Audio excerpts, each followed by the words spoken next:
జీలకర్ర ముఖ్యంగా కొవ్వుని కరిగించటానికి, ఫ్యాట్ సెల్స్లో ఇన్ఫ్లమేషన్ తగ్గించటానికి, బ్లడ్లో ఉండే గుండె జబ్బులకు కారణమయ్యే ట్రైగ్లిజరైడ్స్, బ్యాడ్ కొలెస్ట్రాల్ని తగ్గించటం అంటే చాలా బాగా లాభం అన్నమాట.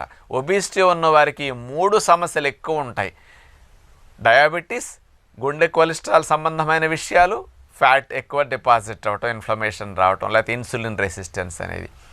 దీని మీద స్పష్టంగా ఈ 3 మీద జీలకర్ర లేకపోతే జీలకర్ర మరిగించిన నీళ్లు బాగా వాడటం వల్ల స్పష్టంగా వస్తున్నదని నిరూపించారనమాట. 2011 సంవత్సరంలో Indian institute of integrative medicine India మన వాళ్ళు చేసిన పరిశోధన అనమాట జీలకర్ర వాటర్ మీద. మరి ఇంకొక విషయం కూడా స్పష్టంగా ఇచ్చారు. మామూలుగా ఇన్సులిన్ రెసిస్టెన్స్, ఒబిసిటీ ఉన్న వాళ్ళందరికీ వచ్చేస్తుంది. షుగర్ 80% డయాబెటీస్ రావడానికి అవకాశం ఉంది.